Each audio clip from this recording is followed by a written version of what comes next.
Juj ka thonë Hasanul Basriu, e ka pas qëllim muajin e bekuar të Ramazanit, qad akhadha fin nuqsani, ka arritur ma me u harxhu. Muaj i bekuar i Ramazanit, qad akhadha fin nuqsan, muaj harxhohet. Këto a mund të ndalim? S'mund të ndalim, nuk është në durët tona. Po shiqet çka thot pastaj? Ajo e cila është në dorën tonë, ajo e cila është në mundësinë tonë, në aftësinë tonë, është kjo pjesa tjetër e fjalës. Fazidu antum fil amal, ju çka shtonja punën, shtonja ibadetin. Inna shahrakum qad akhadha fi nuqsani fazidu antum fil amali. E ju pra çka? Ju shtonja punën, shtonja adhurimin, shtonja ibadetin, shtonja leximin e Kuranit, shtoni lutjet, shtoni duat, punë të mira, veprat e mira, sakrificat, përse se muaj i harxhu. Inna shahrakum qad akhadha fi nuqsani fazidu antum fil amali. E ju pra çka të boni? Me shiku muajin i cili shkon, edhe me bisedu me njëri tjetrin, subhanallahu, sa shpejt ki muaj shkoj. Sa ke lezu prej Kuranit? Sa ke fal namaz? Dhikr sa ke bo, sa e ke përmend Allahun subhanahu wa taala, e vepra tjera. Mos shikoti se si kalon muaj, si kalojnë ditët dhe si kalojnë netët. Mos e merr kimikun, stilografin apo lapsin dhe shkosh te kalendari e një ditë u harxhu tjetra. Jo, nuk është ajo punë. Punosh me ju përvesh punës, obligimit. Prandaj Allahu subhanahu wa taala thot në Kur'an, dhe kanë thonë dietarët vëzër për këtë sure, aq e shkurt e cila është, thot, Allahu xhelleshanu wa ka paraqit edhe besimtarve, edhe jo besimtarve, kush dëshiron ta shohë fenë islame, ja u ka paraqit në 3 ajete. E me thonë komplet atë programin.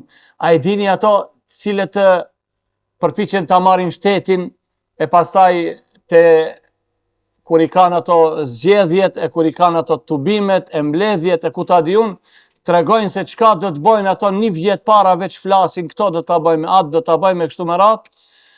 Edhe pastaj pa marrë parasysh realizohen apo nuk realizohen. Allahu xhelleshanu na tregon neve fenë e tij me 3 ajete në Kur'an.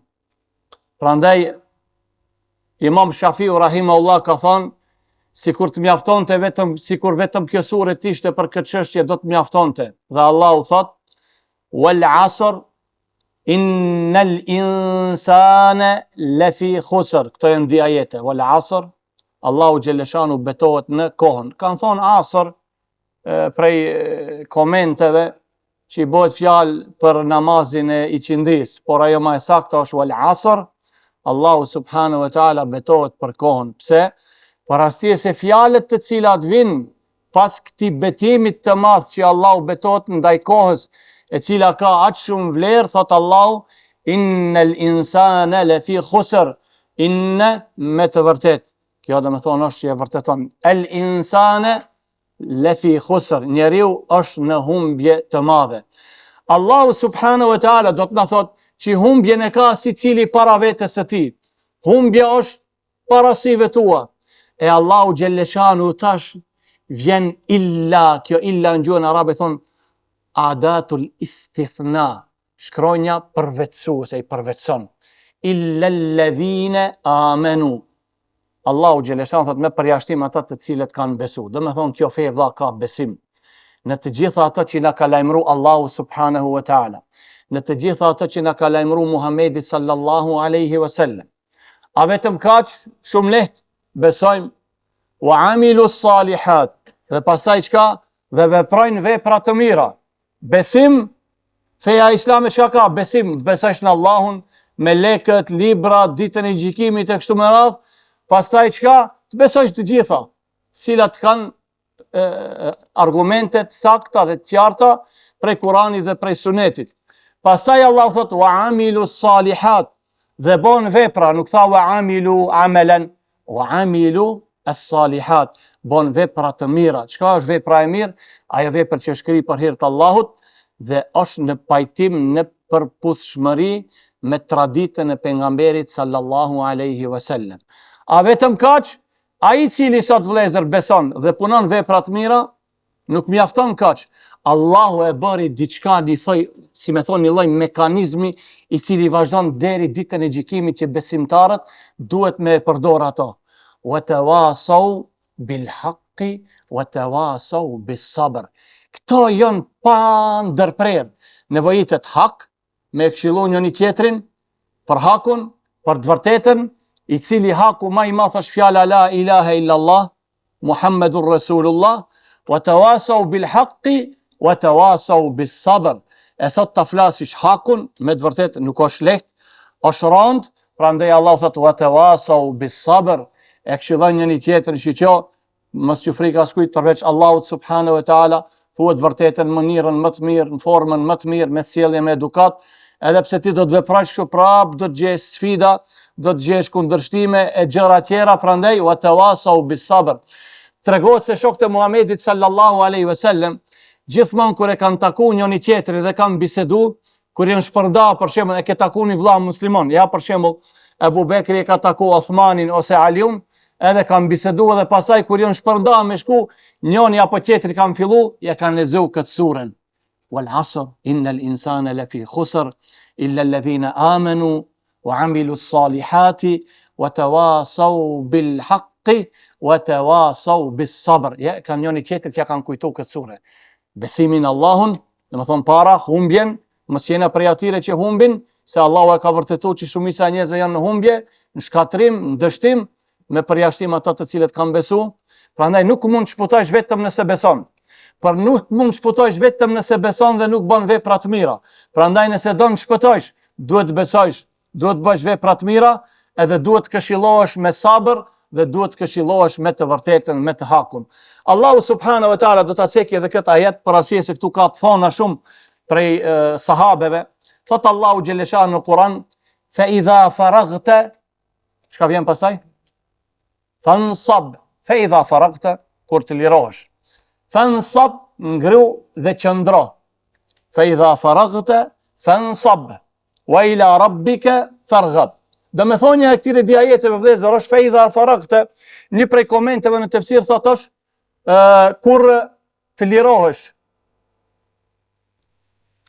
Kur të lirohesh nga obligimet, kur të lirohesh pa marrë parasysh nga çdo punë, fansab, qëndro në adhurim ndaj Zotit ton. Wa ila rabbika farghab, dhe të gjitha lutjet, dëshirat, ankesat, vujtjet, drejtoja Zotit ton. Qaju ati subhanahu wa ta'ala. Më në fillim, fansab, fa idha faraghta fansab. Ibn Mesudi, a dini çka thot për këto? Fa idha faraghta min al faraidi fansab ila qiyam al layl. Që sahabët si e kanë kuptuar këtë ajet. Jo valla punë të dinjos derisa ti kriju, pse jo. Abdullah ibn Mesudi thot, fa idha faraghta min al faraidi fansab ila salati al layl. Kur të përfundoj thot Abdullah ibn Mesudi, kështu e ka kuptuar. Shokët e Muhamedit alayhis salam nuk kanë pas kohë të lirë.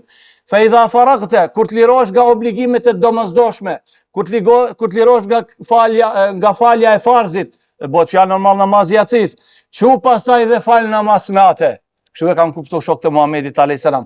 Pastaj ka thonë Abdullah ibn Abbasi, wa ila rabbika farghab, e atëherë pasi që ke fal namaz farz, puna më e dashur tek Allahu është farzi. Puna që të afron më tepër tek Allahu dhe Allahu të don dhe bëhet shkak që Allahu me dashkush janë nafilet. Abdullah ibn Mesudi tha, kur të përfundoni farzet, çuni, falni edhe nafilet. Wa ila rabbika farghab, e atëherë pastaj lutjet, duat, ankesat, dhimbjet, trishtimet, pikëllimet, drejtoja Allahut ton subhanahu wa taala. Abdullah ibn Abbasi radiallahu ta'ala anhu tregon Mujahidi dhe Qatade dhe kështu me radhë thot, Abdullah ibn Abbasi thot, idha faragta min as-salati al-maktubati fansab ila rabbika bid-du'a. Kur ti përfundosh thot Abdullah ibn Abbasi radiallahu ta'ala anhu ma ka kuptuar këto, e ka shpjeguar këtë ajet, kur të përfundoni me namazet farze, atëherë qëndroni para Zotit juaj me lutje dhe me dua. E tek ai ankoni lutje, tek ai ankoni ankesat, se ai pastaj do të ju përgjigjet lutjeve tuaja, ankesave tuaja, dhimbjeve dhe të gjitha ato që i keni. Vëllezër, përsëri këtë bisedë dhe me thonë shkurt, do ta përfundojmë me fjalën e Hasanul Basriut rahimahullah, inna shahrakum qad akhadha fi an-nuqsani fazidu antum fi al-amali, muji juaj ja pra u paksua, e ju çka boni, ju shtoni edhe më tepër veprat e juaja. Subhanakallahumma wa bihamdik, ashhadu an la ilaha illa ant, astaghfiruka wa atubu ilayk.